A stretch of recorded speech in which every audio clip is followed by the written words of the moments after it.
প্রধানমন্ত্রী নরেন্দ্র মোদী আর এখানে অর্থাৎ কলকাতায় রাম মন্দিরকে সাজিয়ে তোলা হচ্ছে বিভিন্নভাবে এমনকি নানান অনুষ্ঠানেরও আয়োজন করা হয়েছে।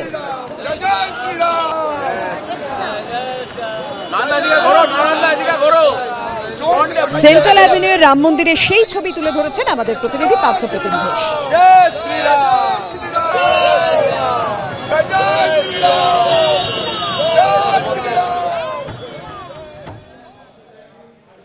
অযোধ্যায় সোমবার রাম মন্দিরের উদ্বোধন, কলকাতা রাম মন্দিরও সেজে উঠেছে, আলো দিয়ে সাজিয়ে তোলা হয়েছে কলকাতার রাম মন্দির এবং আমরা দেখতে পাচ্ছি এখানে একটি বড় পোস্টার দেওয়া হয়েছে এবং এই যে জায়গা রয়েছে যে সকল মানুষ অযোধ্যায় যেতে পারবেন না, যাদের মনটা থাকবে অযোধ্যাতে কিন্তু তারা উপস্থিত থাকবেন কলকাতায়, তাদের জন্য ব্যবস্থাপনা গ্রহণ করা হয়েছে রাম মন্দিরের ভেতরে। সেখানে আরতি এবং ভজনের ব্যবস্থা থাকবে এবং লাইভ টেলিকাস্ট করা হবে রাম মন্দিরের উদ্বোধনের সময়।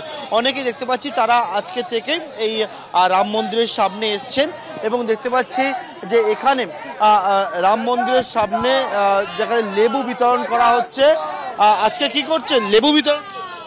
সনাতনী হিন্দু ধর্মের মতে প্রাণ প্রতিষ্ঠার আগের দিন, মন্দির প্রতিষ্ঠার আগের দিন ফল বিতরণ করতে হয়, মানে রামের উদ্দেশ্যে আমরা ফল উৎসর্গ করলাম, তারপরে সমস্ত রামের ভক্তদেরকে, রামের সেনাপতিদেরকে হাতে ফল দান করলাম, যাতে আগামী দিন সবার মঙ্গলময় হয়। ভারতবর্ষের আরেক নাম হবে রামচন্দ্রের দেশ।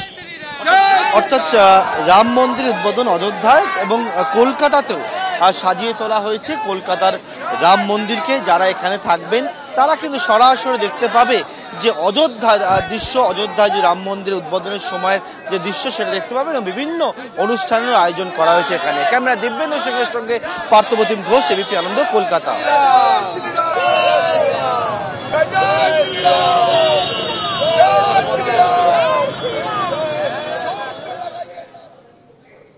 অযোধ্যায় রাম মন্দিরের জন্য সুন্দরবন থেকে 1001 কেজি মধু পাঠিয়েছিলেন দিলীপ ঘোষ। এবার রাজ্য বিজেপি সভাপতি সুকান্ত মজুমদার তিনি গোবিন্দভোগ চাল পাঠালেন দক্ষিণ দিনাজপুর থেকে। বালুরঘাটে বিজেপির জেলা পার্টি অফিস থেকে বস্তা বোঝাই চাল নিয়ে এদিন অযোধ্যার উদ্দেশ্যে রওনা দিল পিকআপ ভ্যান। বিজেপি রাজ্য সভাপতি ও বালুরঘাটের সাংসদ জানিয়েছেন রামলালের ভোগের জন্যই এই গোবিন্দভোগ চাল পাঠানো হয়েছে।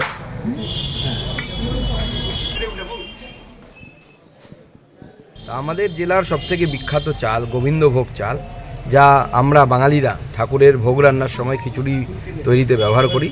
সেই 1001 কেজি চাল আমরা গোবিন্দভোগ চাল পাঠানোর ব্যবস্থা করলাম। এই অযোধ্যায় যাচ্ছে এই গাড়ি রওনা হয়ে গেল এবং এই গাড়ি আগামী দিনে অযোধ্যায় গিয়ে পৌঁছবে এবং আমরা ওখানে অযোধ্যার যে পরিচালন সমিতি আছে, যারা ভগবান শ্রী রামচন্দ্রের মন্দির পরিচালন করেন, তাদের সাথে যোগাযোগ করেছি। আমাদের জেলাবাসীর তরফ থেকে অযোধ্যার রাম মন্দিরে এই উপহার যাচ্ছে। ভগবান রামচন্দ্রের সেবায় লাগলে আমরা কৃতার্থ হব।